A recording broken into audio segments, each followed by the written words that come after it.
മോനെ ഡെബ്രി, നിനക്ക് വയ്യടാ, കരച്ചില് വരുന്നുണ്ടോടാ, റൊമാൻറ്റിക് വരുന്നുണ്ടോടാ, എന്താടാ പ്രശ്നം? നീ എന്നോട് സംസാരിച്ചാൽ തീരാവുന്ന പ്രശ്നമേ ഉള്ളൂ. ഡെബ്രി, നീ വല്ല കേൾക്കുന്നുണ്ടോടാ? എവിടുന്ന്?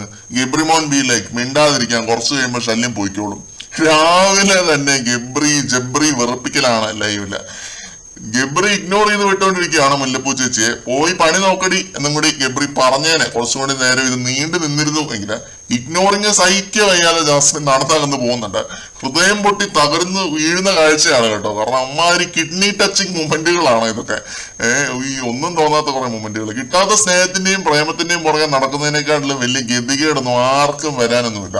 അതിപ്പോ ആണായാലും പെണ്ണായാലും. ജാസ്മിൻ സിജോടെ പുറകെ നടന്നത് ഞാൻ നല്ലപോലെ കളിക്കുന്നുണ്ടാടാ എന്നൊക്കെ ചോദിച്ച് നടക്കുന്നത് ഇന്നലത്തെ എപ്പിസോഡിൽ കാണിക്കുന്നുണ്ട്.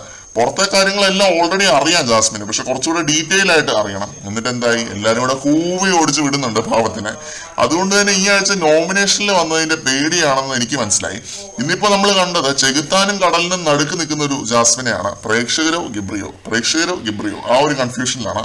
ഗബ്രിയുടെ കാര്യം എടുത്തു കഴിഞ്ഞാൽ ഗബ്രി ഇങ്ങനെ ഒരു അപ്രോച്ച് എടുത്ത് നിൽക്കുന്നത് ബിഗ് ബോസ് ഗബ്രിയെ നോമിനേഷനിൽ വിടാതെ സേവ് ചെയ്ത് നിർത്തിയിരിക്കുന്നത് കൊണ്ടാണ്. നോമിനേഷനിൽ വന്നില്ലെങ്കിൽ പിന്നെ ഇമ്മ്യൂണിറ്റി ആണല്ലോ, പുറത്താവത്തില്ല.